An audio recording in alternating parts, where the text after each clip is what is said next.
Hello there, guys, and welcome back to my channel for yet another What We Really Learned from the past Chelsea game, and this time from Barnsley 0, Chelsea won in the FA Cup as Chelsea squeezed through to their quarter-final of the FA Cup. And I am again joined by a new guest on my channel, other than obviously you guys see my girlfriend every now and again in the background, the first female on my channel. So, praise to you, and an honor to you. I don't know whether it really is or not, but anyways, Elizabeth Helenek, Ellie, whatever people like to call you. First of all, I hope you guys know her. If you don't, subscribe to her YouTube channel. Link is down in the description. Check her out on Twitter. But Ellie, how are you?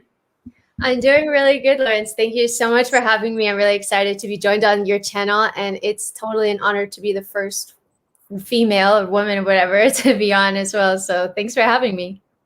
Brilliant. Obviously, I've spoken on the game yesterday, obviously on this channel before, on Blues Fans TV before, and it wasn't pretty. We all know it wasn't particularly pretty, but at the end of the day, as much as we're going to talk about some of the players that struggled and some of the issues that we faced, as much as we, don't want to be too critical, but some of the issues that we have faced in Thomas Tuchel's first 5 games in charge, we will touch on those, but we will also touch on some positives. First and foremost, being that we are in the FA Cup quarterfinals, meaning we're only 3 wins away from a trophy. So, as much as it wasn't pretty, at the end of the day, sometimes in a knockout affair, you need to just get the dub. And last night, we went and got the dub.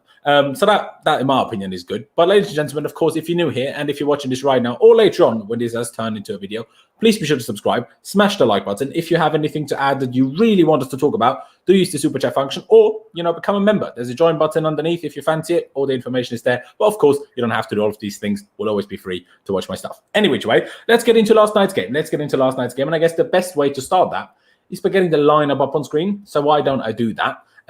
What did you initially make of the lineup when it came out? Obviously, there was a lot of confusion within Chelsea fans. What formation actually is this? Is it 4 at the back? Is Emerson playing right back? Is it a 3 at the back? Who the hell knows? What did you make of it when it first came out?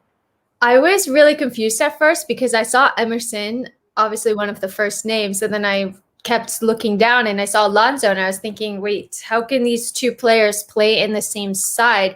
So I, like many other fans, was really confused by it, and I was trying to think, which formation are we going for? Are we going to see another 3-4-2-1, or are we going to see something completely different? I really had no idea, and I suspected it was a 3-4-2-1 with Emerson as a center back, but that was also very curious to me. I was unsure why we played Emerson as a center back, I guess because Thiago Silva is out and Aspie needs to rest, of course, as well. We have the Newcastle game coming up.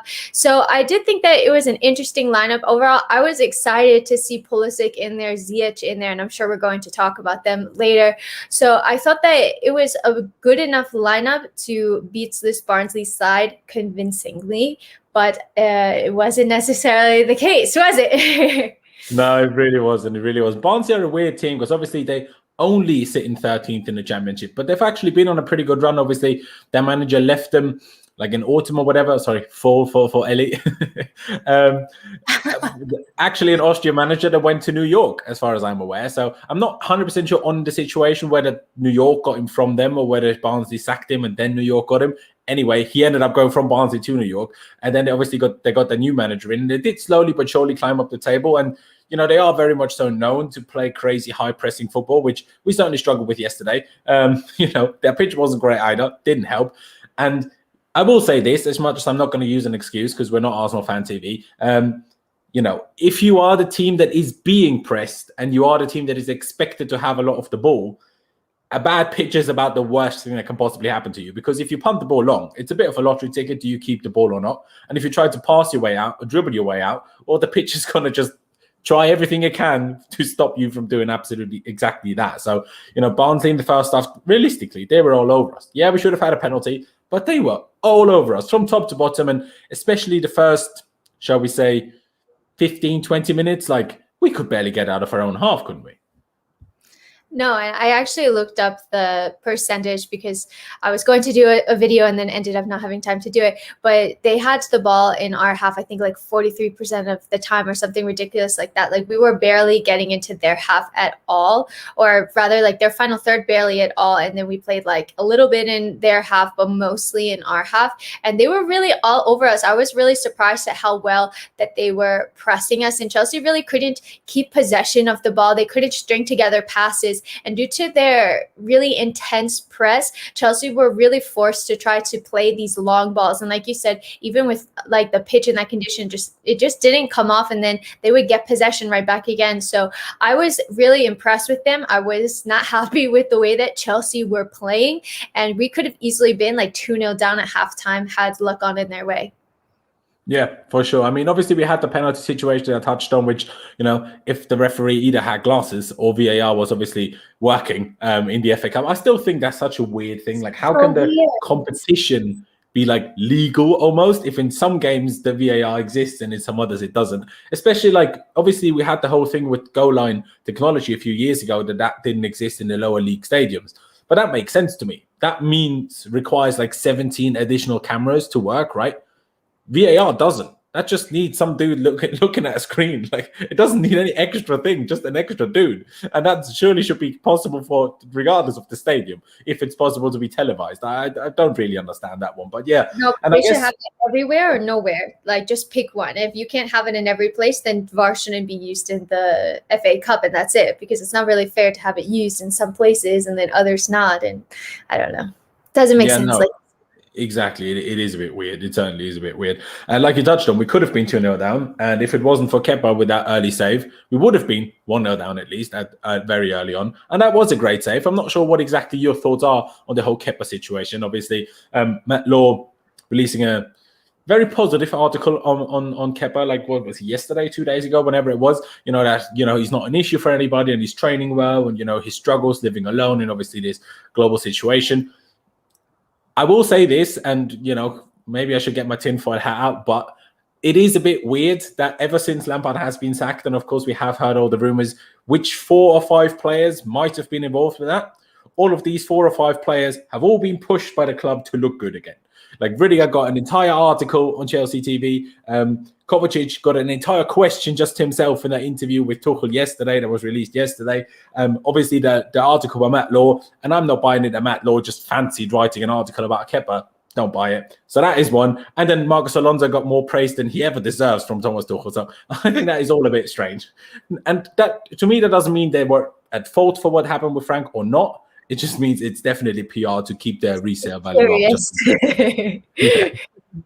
It is definitely real. What did you make of obviously Kepa yesterday, but then also in general the whole Kepa situation? Obviously, we haven't really talked to each other that much, so I don't actually know what you think about that. Yeah, I mean, last season I felt like it had gotten to a point where he was just totally devoid of confidence and he needed to be out of the side. And then I don't know if it was the instructions that he was receiving or what happened, because I didn't think that he looked so terrible in the first season that he had under Sarri, and then I thought that it was really a confidence issue, that when you're so low on confidence and all of the pressure's on you and you have the limelight, all of the articles are about you, if you make a mistake you're going to be in the headlines. So I wasn't sure if that was contributing to it. But I think it got to the point, we even started at the beginning of this season where we had conceded like 3 goals against Southampton, 3 goals against West Brom. It's like, okay, no, we need to bring in another goalkeeper. But I think since he's had the limelight off of him, he hasn't really needed to play that much. And he's just been playing kind of in a secondary role in the FA Cup games or as a backup to Mendy. I do think that he's looked better. I'm still not 100% convinced about him. I do think that he probably isn't the right person for Chelsea. And for the price that you pay for him, you really can't have him sitting on the bench. And you should I think it's just time to like take a cut and try to recoup whatever you can. You're never going to recoup anywhere near that 70 million or whatever it was. You just aren't. But I think that for his own benefit, like, he should be playing week in and week out and try to get, his confidence back up again. And that's probably better done in another team.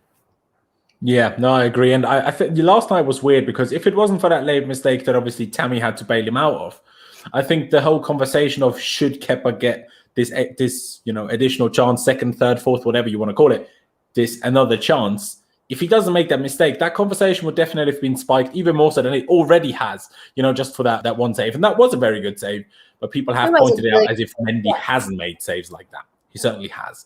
So it is a strange one. But I guess the centre-backs, obviously you touched on the formation. I was pretty sure that it would be a back 3 because as much as Tuchel surprised me with everything these days, I thought Emerson at right back, even Tuchel won't do that. I just couldn't see that happening. So Yeah, that Like, was is Alonso playing as a winger? Is he playing as a striker? Like, who knows at this point, you know? Yeah. Honestly, I mean, someone said it as well. Obviously, when Alonso scored that goal against Burnley, that whichever youth coach decided to make him a left back robbed us of the greatest strike of this generation. I thought that was a brilliant tweet. I thought that was really good. Yeah, that's hilarious. And Yusuf, by the way, as well as everybody in the chat, obviously, if you put something that we're not currently talking about, we will probably get to it eventually. But I can't just throw in random topics when we're talking about goalkeeper. I can't just randomly start talking about Tammy. Doesn't really make sense that way. So, but if you have anything to add, do use the super chat function or just wait until we get there. We will talk through everything. Don't worry. We have about an hour, maybe a little bit more. We'll see. But yeah, we obviously touched on Kepa. We touched on the defenders. Just the team as overall just wasn't good yesterday. I also think, people need to say that Tuchel just got it wrong with the lineup and the formation in the first place. Clearly, the second half worked a lot better when we changed to a 4-3-3, or as he calls it, a 4-1-4-1. Not sure why he calls it that, but fair enough. Go on. As I didn't see a 4-1-4-1, right? Yeah, no, it's a bit. He calls it that. I mean, it does make sense, I guess, if you define the wingers as left mids, right mids, and then you have one deeper DM, and then just the CMs and the LM and the right M and the striker, I guess. But it's just a 4-3-3. Like, don't make it fancy, Thomas. Don't make it fancy. It's just a 4-3-3, all right?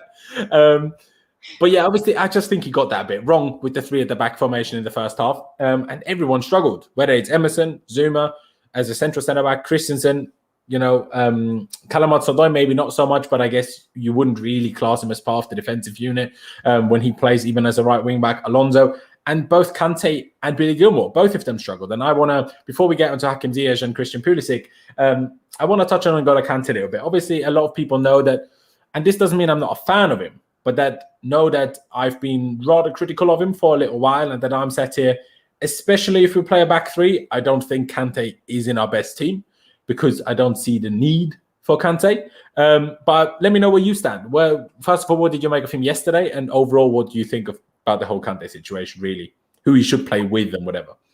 Yeah, I thought like at the beginning of the season in the 4-3-3, he actually looked pretty strong up until a certain point, but that kind of coincided with when the entire team was playing really poorly. So you can pinpoint it on a lot of players because nobody was really playing well. But I do think the couple of appearances that we've seen from him, he made an appearance off of the bench in one game. I don't quite remember which one it was. Maybe came on against Spurs and Sheffield.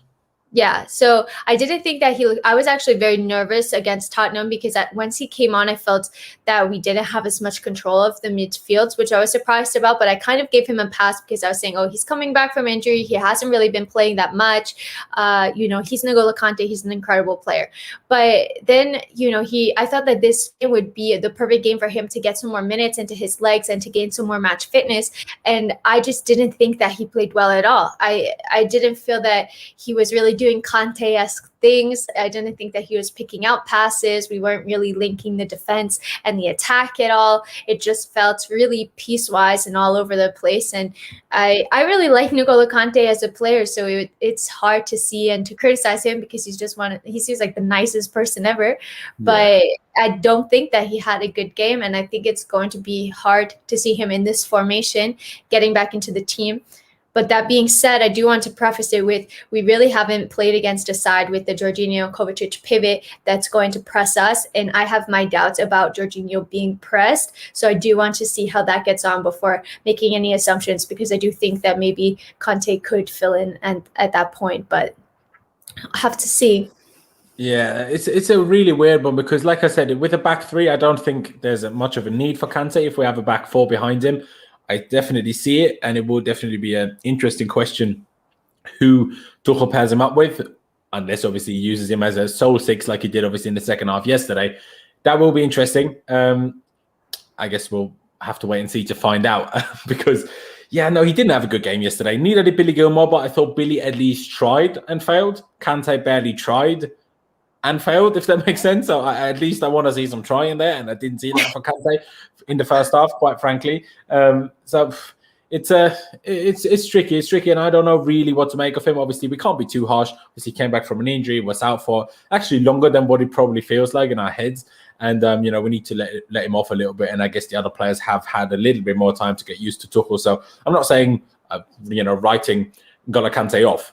but he does need to improve right now with the performances of Jorginho and Kovacic. On merit, he shouldn't start over them right now. But I guess the whole not writing anybody off brings us on to a next person that he even managed to get himself trending on bloody Twitter with his performance yesterday. Great job, mate. But Hakim Ziyech.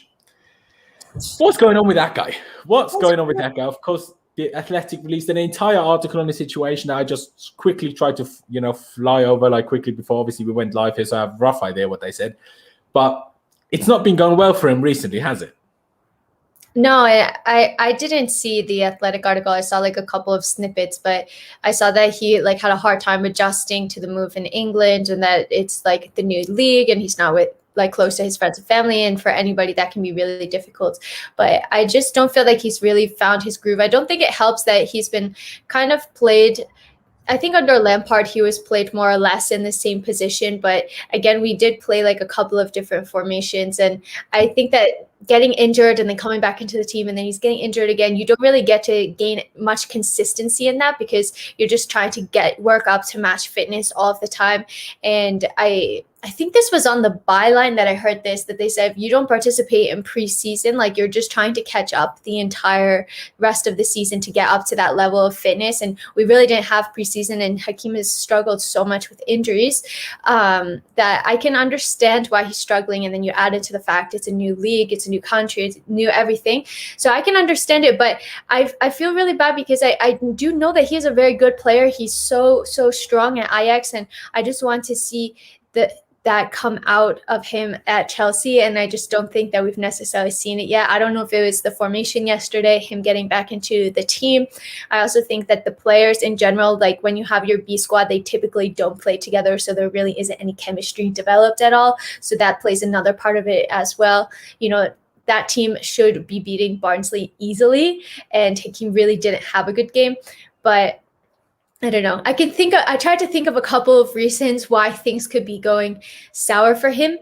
And I do think he's going to turn it around, but that doesn't make up for the excuse that it was a really, really poor performance from him.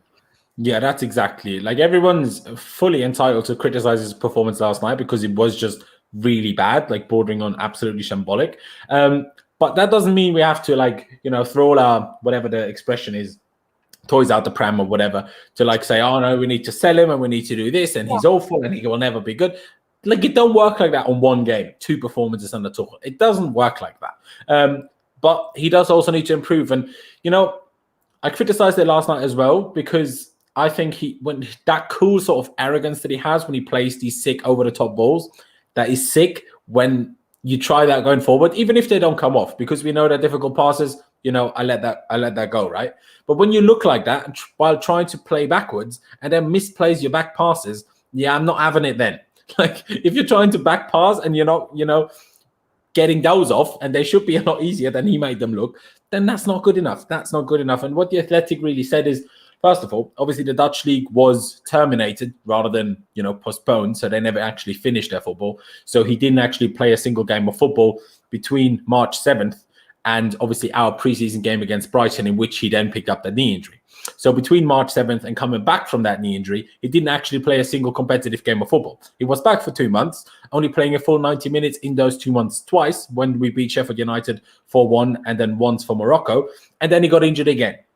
And obviously since then, his form has been poor. But quite frankly, other than under Tuchel now, the entire team's form has been poor. So there are reasons. And they actually said he's a very good influence on the entire team. He's friends with pretty much everybody, whether it's Billy Gilmore or the Germans or the other English lot. So that's, all positive things. But I did say when Thomas Tuchel was appointed, I think if there is one of the attacking players that I think will suffer most from Tuchel taking over from Lampard, I thought it was Ziyech.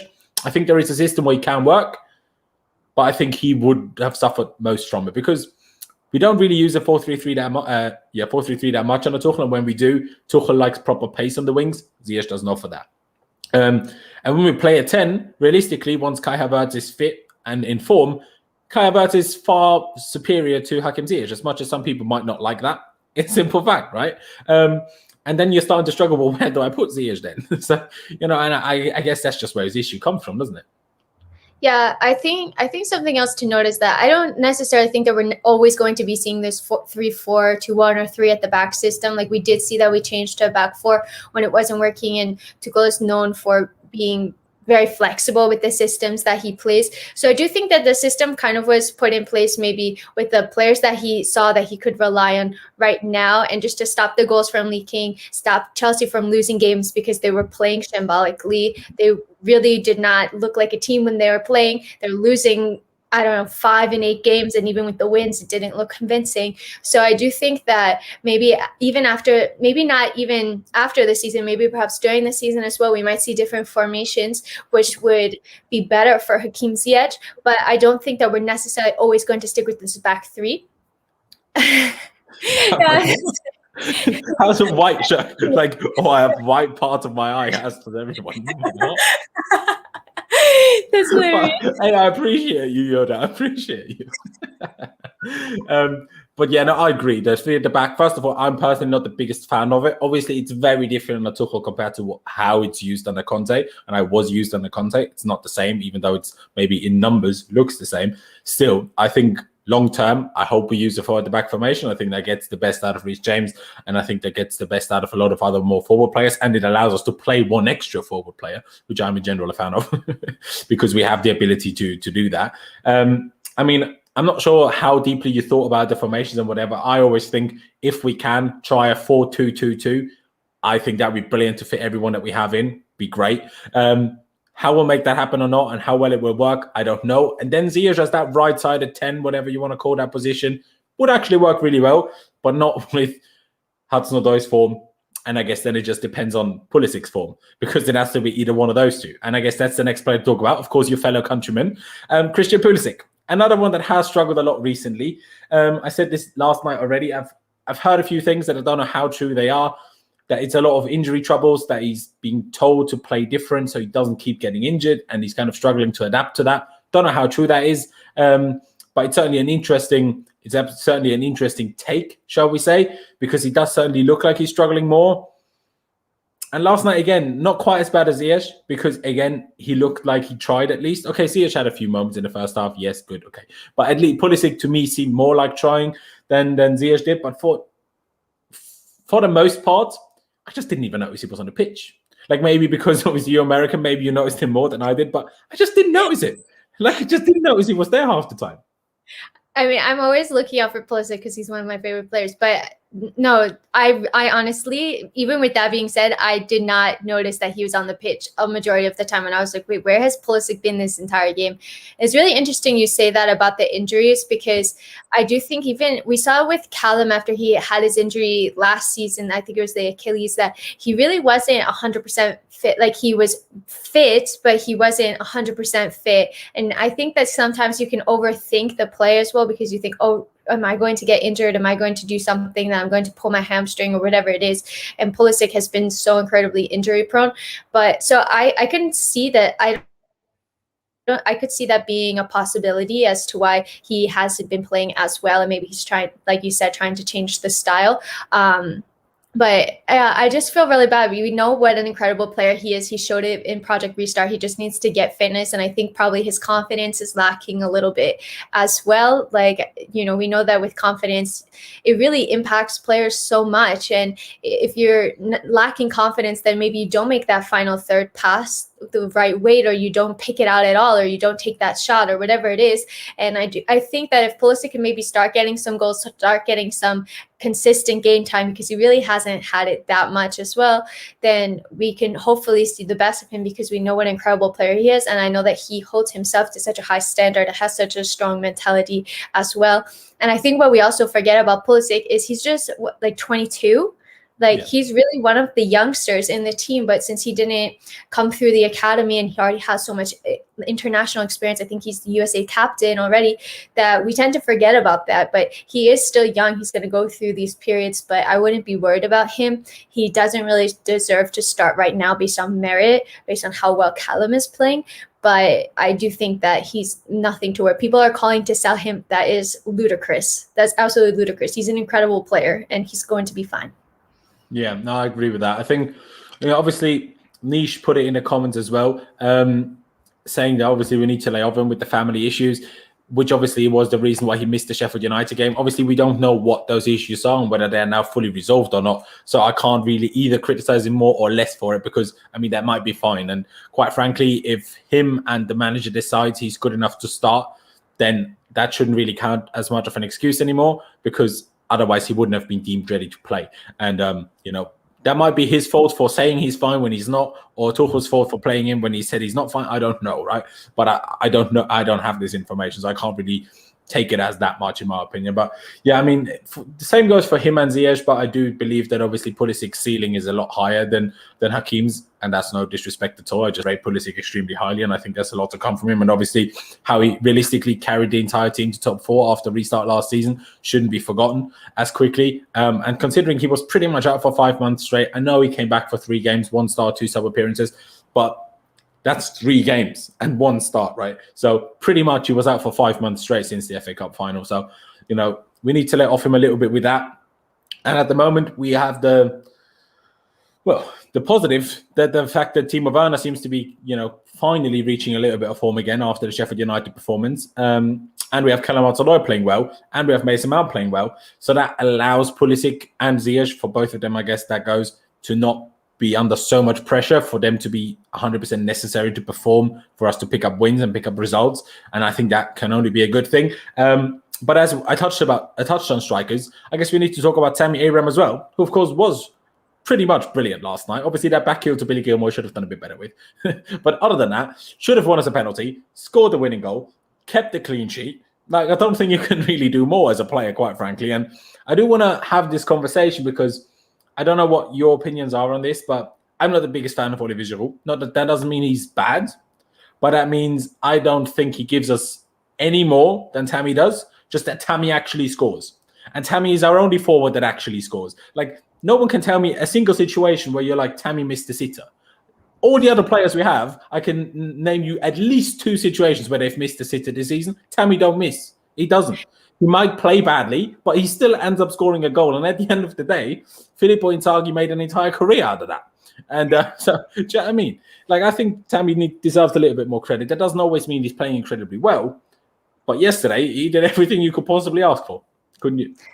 Oh yeah, I think he's a really underrated player. I saw this stat today. I don't remember. It was like in 40 appearances or something like that, he has 30 goals and 10, or like some ridiculous stat, and it really highlights how consistent he's been for Chelsea in just a year and a half. And even last year, we know that he was kind of battling with an injury, but we were just playing him so much because we couldn't afford not to play with him at that point. So I think that Tammy Abraham is really impressive. And yet again, he's really not that old. He's still developing.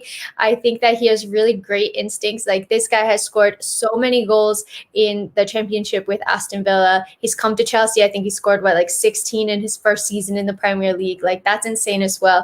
And I do think he has to work on his positioning a little bit. There's sometimes some balls that kind of fizz over the face of goal, and I'm like, Tammy, I wish that you could have gotten on the end of that. And his heading ability as well. But for the most part, I think that he's a really, really good player, and he can only get better. And if he can get better in those 2 departments, he's going to be a very complete striker. So I really like Tammy Abraham. I don't understand why he gets so much stick, honestly. I think he's a good player. Yeah, honestly, I mean, even this season, and I know obviously he didn't necessarily play all of the big games, and when he did, he didn't necessarily perform. But still, in 28 appearances, he has 12 goals and 6 assists. That's per goal/assist. That's only 80 minutes. So that isn't a really good stat. But I do have an interesting question by Jester there, and I will, put that to you in a minute as well.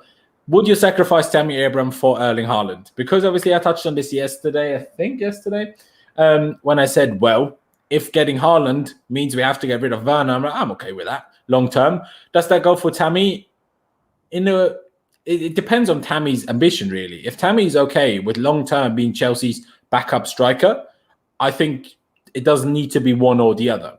If Tammy long term wants to be a starting striker or wants to be starting striker for a club, then it will probably have to be Haaland or Tammy long term, right? And then, yes, I would be happy to sacrifice Tammy Abraham for Erling Haaland just because of how much I rate Haaland, right? But I don't think it necessarily needs to be like that, because you need a backup striker. Your striker isn't going to play every game. It's not going to happen. It's not going to work. And, strikers get out of form. And then you need a backup who is somewhat capable. And as we've just agreed, Tammy Abraham certainly is, somewhat capable. So what do you think about that one? That question, would you sacrifice Tammy for Haaland? It's so hard. I mean, Haaland is touted as being one of the best players in the world, and he's so young and probably a future Ballon d'Or winner. So I really don't feel that I can say no to Erling Haaland just because he's that good. But I would feel really terrible sacrificing Tammy for him. Like you said, I do think that they can play together, but it also depends on Timo Werner as well, because I think right now Timo Werner probably is the number one striker, whether or not he's performing like it. I do think Tammy is performing a little bit better, but the club did pay so much money for him, and they're just not going to get rid of him after one season, Yeah, that's it. I mean, I don't think it will be a case of getting rid of him this summer. I do also think that realistically, Werner and Haaland can play together. Whether that's Haaland as an inside forward or as a front two, I think that certainly works. Like I touched on already last night, what I'm not sure about is whether Haaland, Werner, and Havertz can all play together. That's why they're not so sure about it anymore. Because in this obviously what we touched on earlier, in my 4-2-2-2 system that I would like to see us play, our front two would be Werner and Havertz. And because I think then you can switch it to a 4-2-3-1 very easily by Kai just dropping deep, but then also Kai can go up top to get a bit of height in there while Werner can roam around in that. So where Havertz goes, if we sign Haaland, that I don't know about. But hey, it's not my money. I've said this before. If the club want to sign Erling Haaland, I'm not going to complain. If they're going to sign someone awful, I'm going to have my complaints. But if they're going to sign bloody Erling Haaland, I'm not going to sit here and complain. Like, it honestly doesn't work like that. It doesn't work like that. But a few other things that I think we should probably touch on, unless you have anything else to add on the game. Obviously, we did change formation in the second half. Like we said, went to a 4-3-3 or 4-1-4-1. Brought Reece James on, for Alonso, played him as a right back. He, in the end, ended up assisting, obviously, the goal for Tammy Abraham. Christensen came off for a headache, which, poor him, I know all that feeling. So, people shouldn't get on him for that. Try playing football with a headache as a defender is not fun. So, fair play to the guy. And, hey, I joined Lewis on the AC Hive when he was trying to head the ball by sliding on the floor. I respect it. I love it. Try your socks off. Yeah, Sorry? I would rather him go off with a headache than continue to play and then concede a goal because he wasn't feeling well, so that's totally fine in my book. So you're part of the AC Hive. I've seen Lewis doing a lot of tweets about that. Yeah, exactly. I mean, every night at 3 bloody a.m. I mean, fair play to the grind. And Tyrrell, sorry, I missed some of your questions. Like I said, if you really need your questions answered, I can't see every chat message. Do use the super chat function. You don't have to, but then don't have a go at me if I don't see your messages. Can't see every message, bro. But yeah, he said if Giroud does leave in the summer, which we all expect him to do, we will go for a striker. And who will that striker be? Or just presuming that we won't get Haaland. Who will we go for then? It's an interesting question because it's difficult to pick an individual out, really, because there's a lot of striker possibilities out there, but not really that many that stand out. And I guess if we can't get someone like Haaland, we probably have to just have Tammy and Werner as our first choices, if that makes sense, depending on the system, or Havertz, obviously, like I touched on, and then think of another less so potent, or not less so potent striker, but less big name striker. Could even consider maybe getting Armando Broja back from Vitesse, of course, from the youth. It's an option. What do you make of that one? Yeah, I haven't seen any links other than Haaland. I do think that he's going to have his pick of clubs. Whichever club he wants to go to, he will go to that club because he's just that good.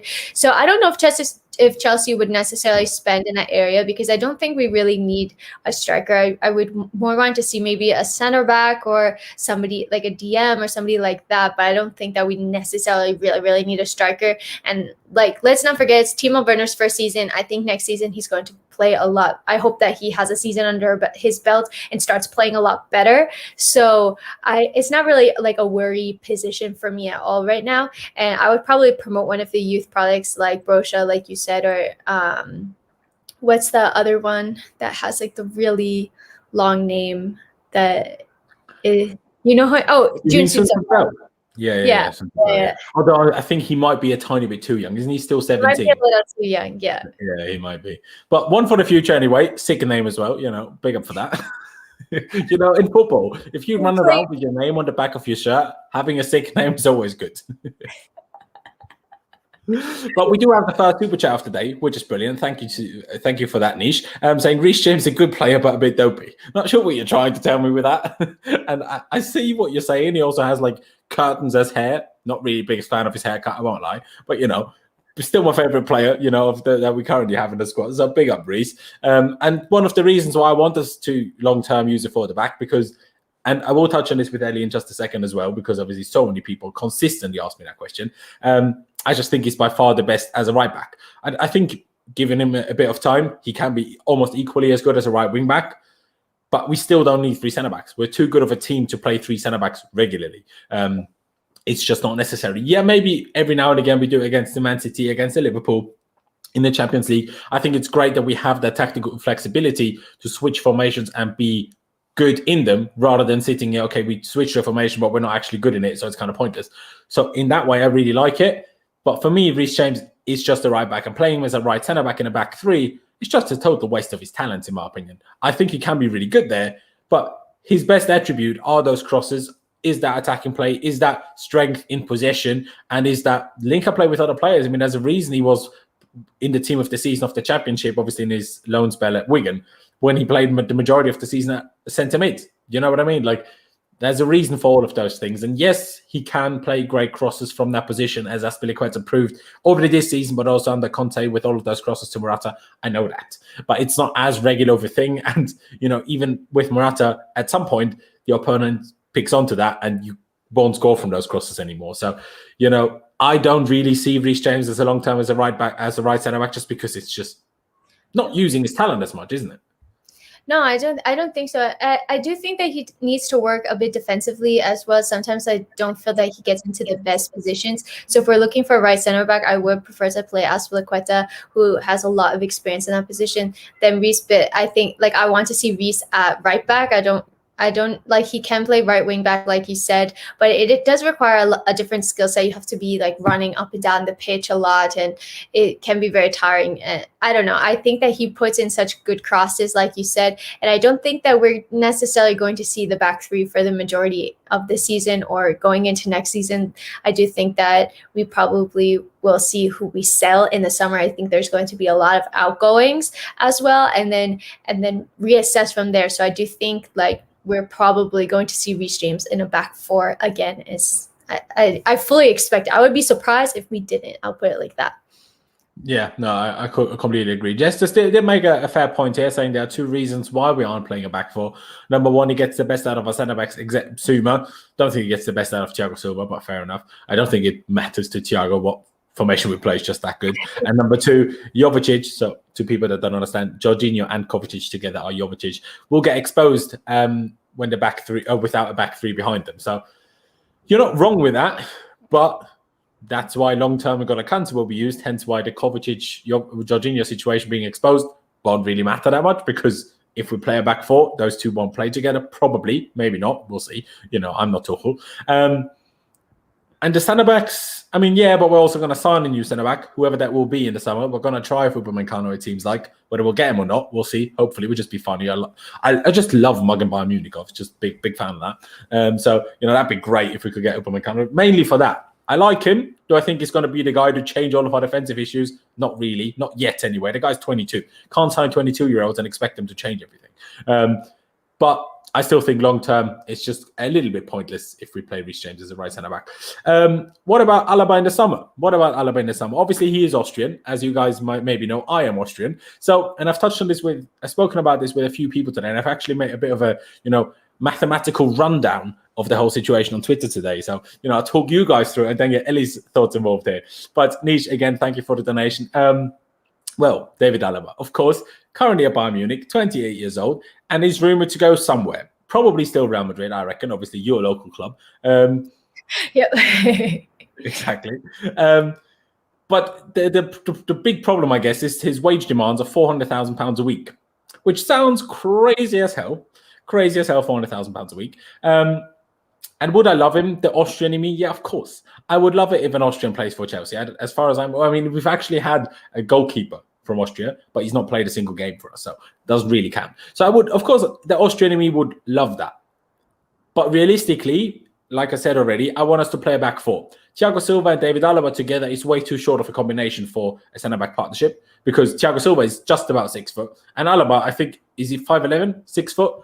Way too short for Premier League centre-back partnership, right? In a back three, great, yeah. But like I said, I don't want to play a back three all the time. And as a left back, while Alaba is very good still, I don't think he's quite at that highest level to go anywhere near warranting the £400,000 a week. But, and I will quickly run this down, what you have to consider is if he's a free transfer, there is no transfer fee. Of course, there's maybe a sign-on fee that we don't know about. So didn't calculate that into it.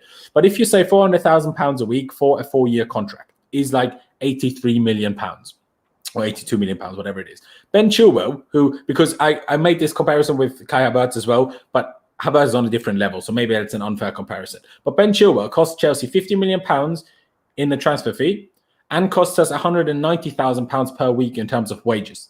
If you cut down the £50 million of transfer fee by 260 weeks, which is 5 years, which is the contract length he signed, that's another £192,000 per week, if you will, if you divide the 50 million by 260. So if you add that together, his wages of 190,000 and the transfer fee of 192,000 per week, that's 382,000 that basically Chilwell cost us every week without bonuses.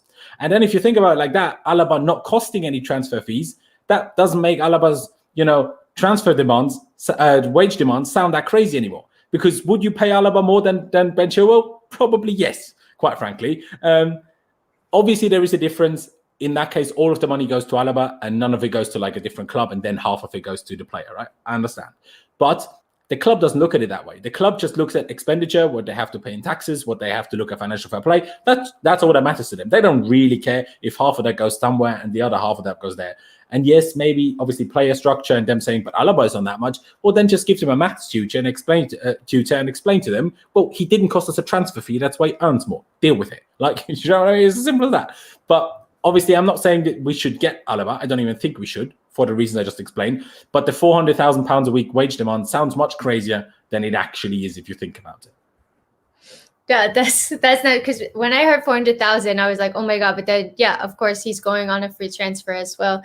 Yeah, I honestly don't know that much about Alaba. He's plays for Bayern Munich, right? Like that's it. He's playing centre back now. Used to be a left back, but I mean, that's the basically best team in the world, quite frankly, and he's a starting centre back for them. Can't be that bad. Yeah, but I do think that I don't know. I question what happened with Zuma. I honestly thought that he was a really good center back, and it just kind of fell through. And we do have like other center backs.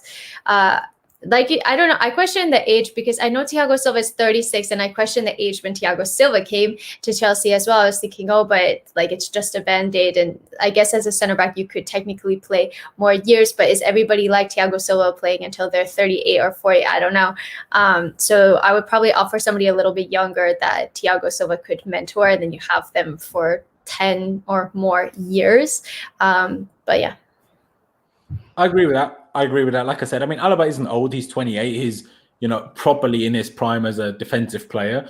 Obviously, resale value isn't really there. If he's here for 3 years at 31, I still reckon you get 20 to 30 million out of it. But will you get anyone that pays him his £400,000 a week, 400,000 euros a week? I'm not sure which one of the two he asked for. I even, was more, let's say, lenient and said he wants actually the pounds to make it sound even worse rather than if it was euros.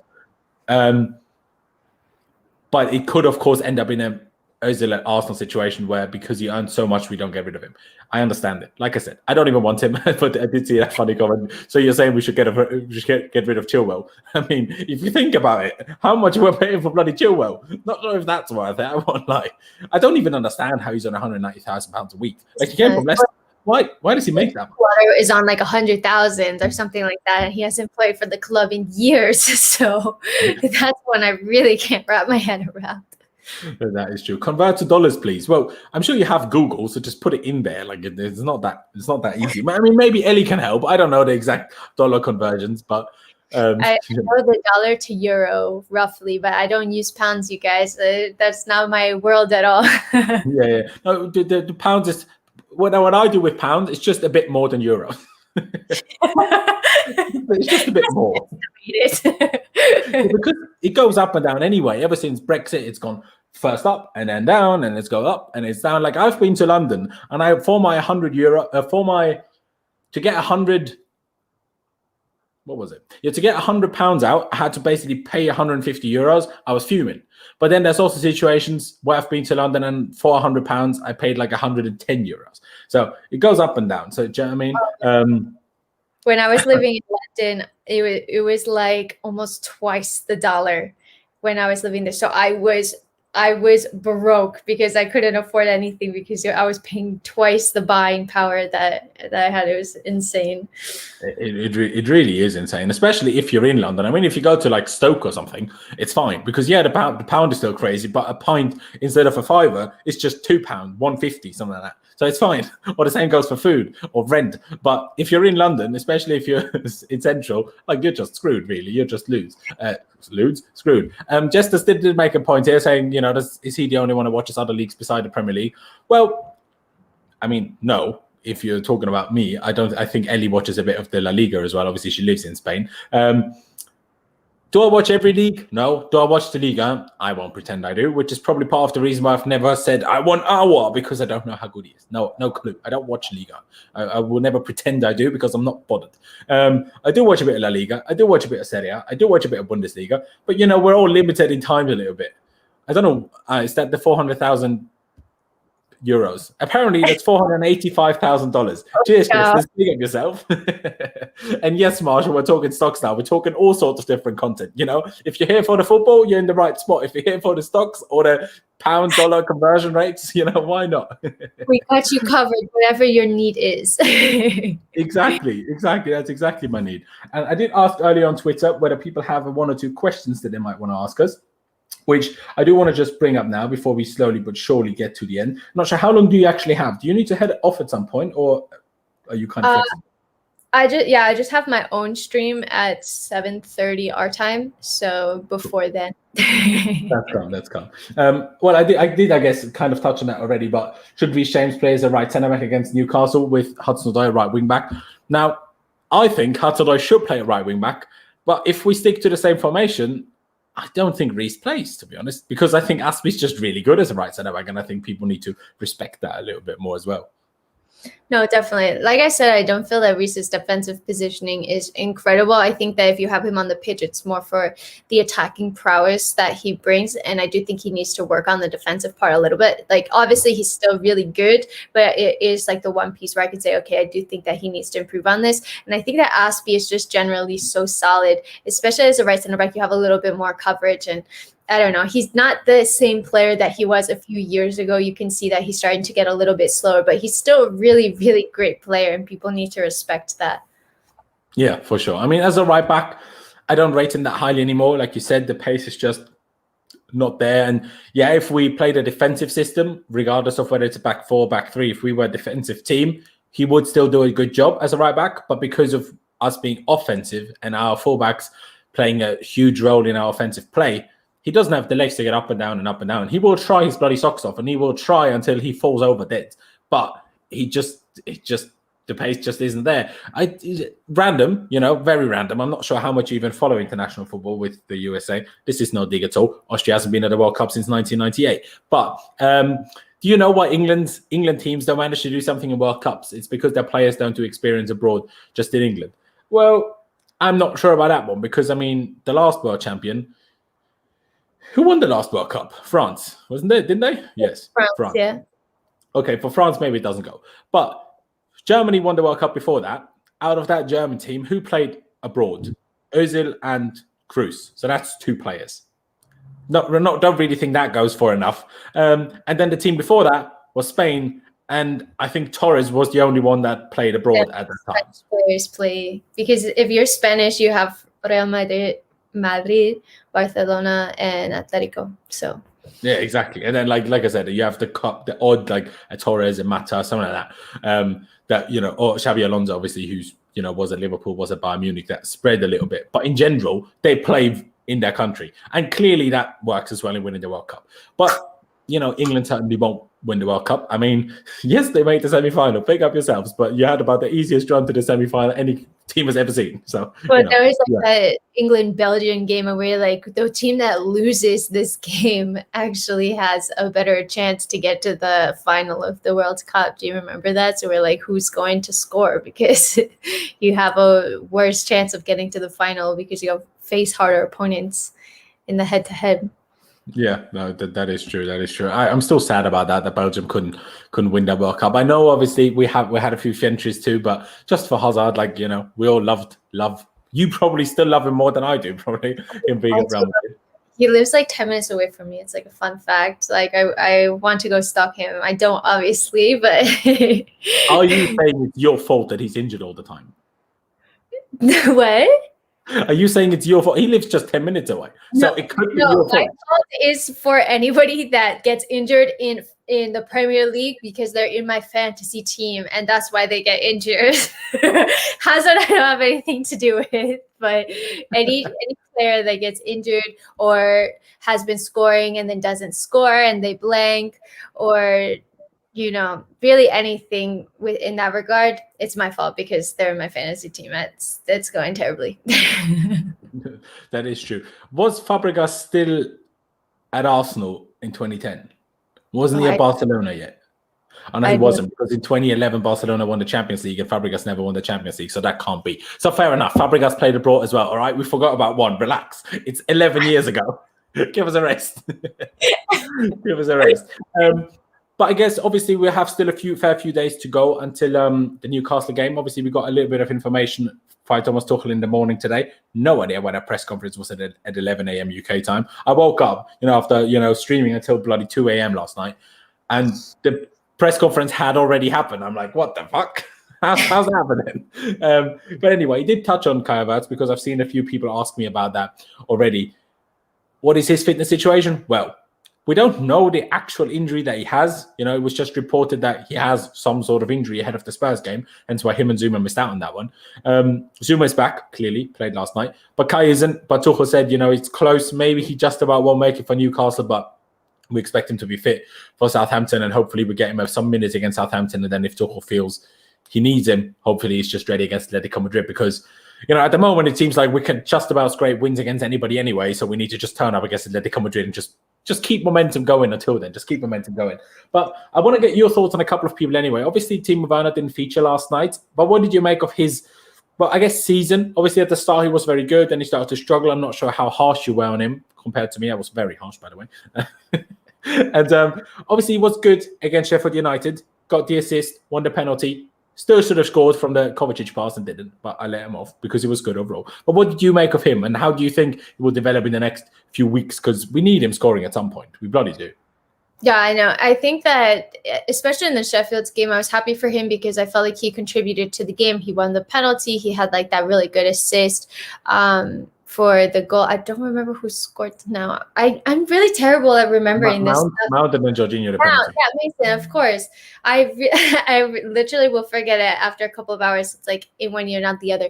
So I did think that he had a really good game, and I was happy because I do think that the team is probably playing a little bit more to try to get the best out of Timo Werner, because I think that Tuchel understands like what his strengths are and that he needs a little bit more space to run into and to try to like play in between like as a hybrid left winger, center forward type thing. And I don't think that he was really playing in position in the games that he played super poorly. Like obviously he wasn't scoring goals, but he was kind of playing as a left winger, sometimes as a right winger, sometimes as a center forward.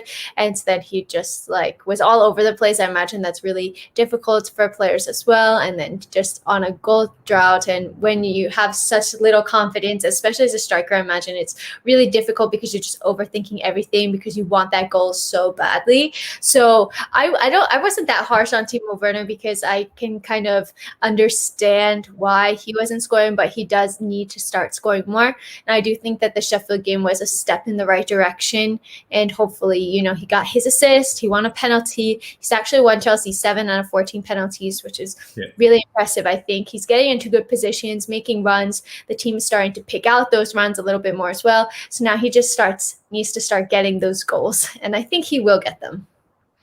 Yeah, no, I mean, the reason why I was harsh on him is because, like you said, he did play out of position in some occasions, obviously, especially on the left wing at times. And when you play out of position and you are a player like him who is good, but technically, as we know with the first touch, we've learned that somewhat limited. Hopefully, he can improve that still, but somewhat. It stops him from having a game like he did against Sheffield United, where he can do everything well but score. But what it, in my opinion, doesn't affect whether you score from 5 yards out or not. Shouldn't really make a difference whether you start on the left wing or not. If you end up in front of the goalkeeper, doesn't really matter where you started to end up there, in my opinion. And by the end of it, by the end of the poor run, which I guess we're still in now, but excluding the Sheffield United game, I was starting to get a bit more lenient because then the lack of confidence, I will give him that as a reason. Obviously, when the misses started, whether it was against Rennes, whether it was against Rennes or whether it was against Newcastle in that first game, obviously, you had the great assist for Tammy in the end still, but he still should have scored almost a hat-trick in that game. Or whether it was against Leeds, when you literally took the ball off the goal line. Those misses I was very harsh on for, because I'm like, we paid 50 million for you. You scored 34 goals last season. When you're in front of the goalkeeper, I don't care what league you're in, I don't care what stadium you're in, I expect you to score.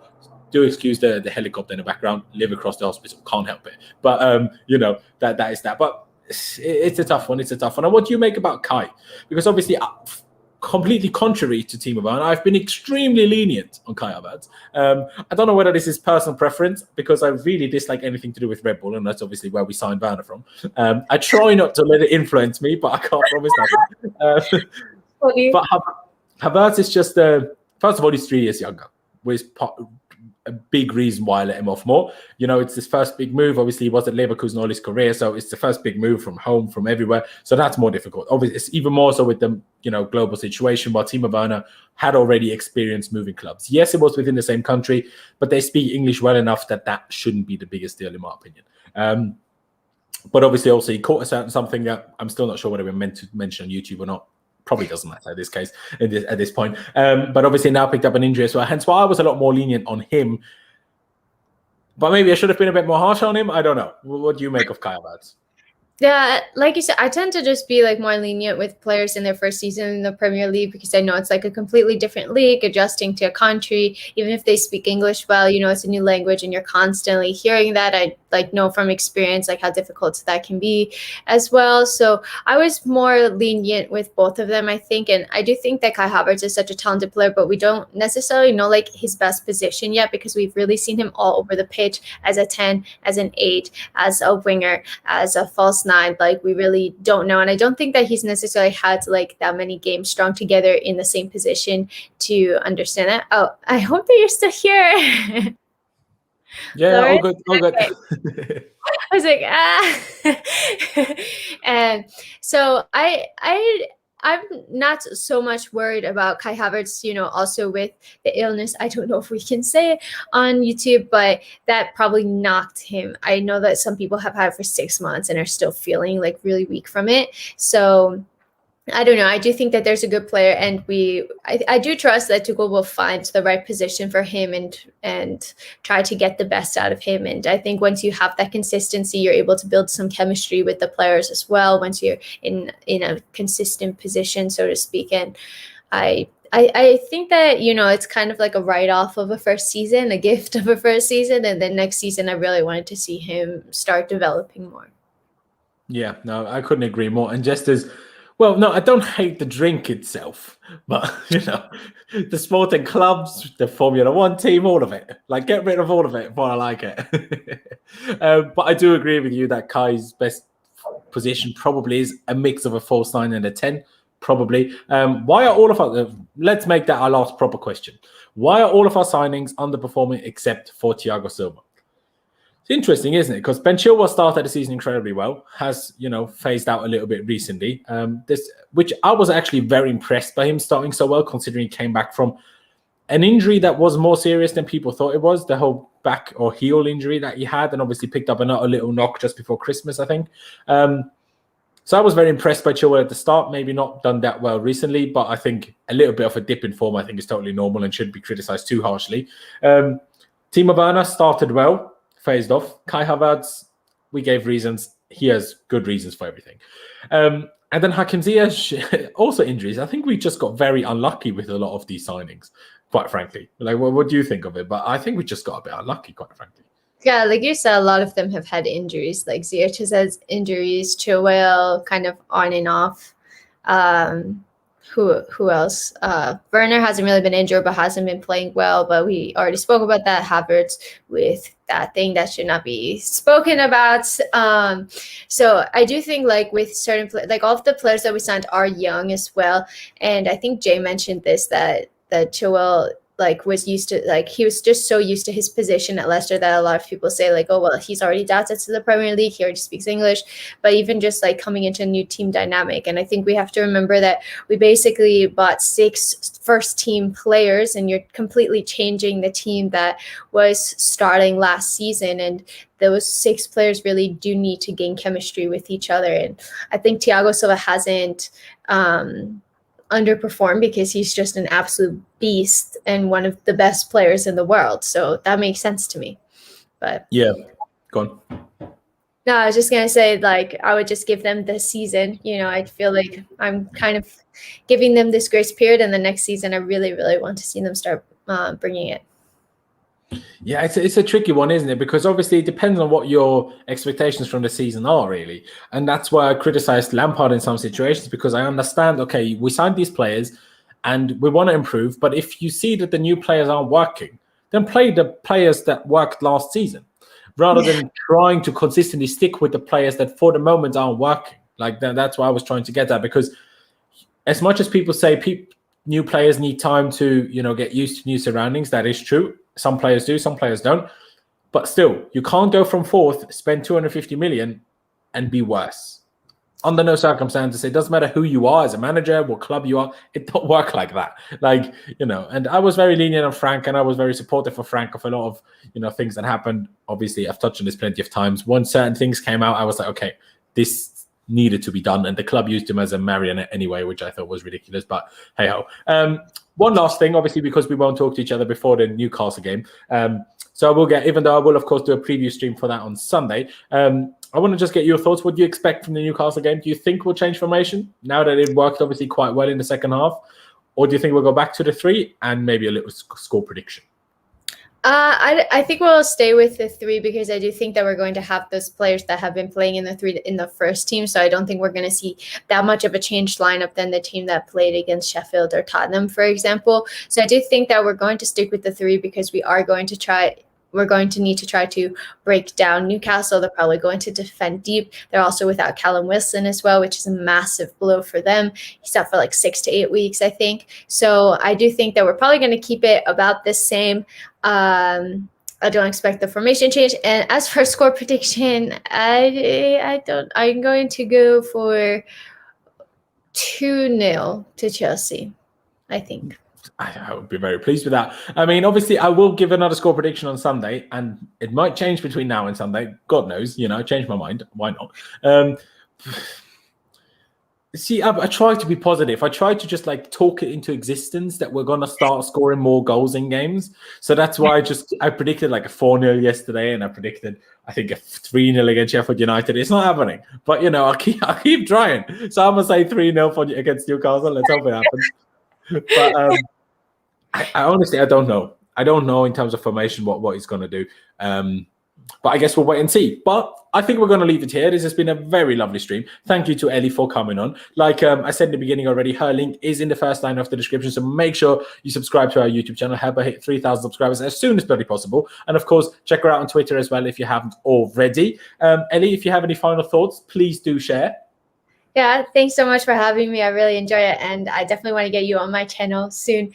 So if you guys don't follow me already, you have I'm really bad at this, like my Twitter at Ellie_Helenek, and I'm also going to go live on my YouTube channel in like 20 minutes and basically talk very similar things. But if you guys want to come on and see me talk with Dan McCarthy and Jem, then come join my stream and ask questions, and it'll be great.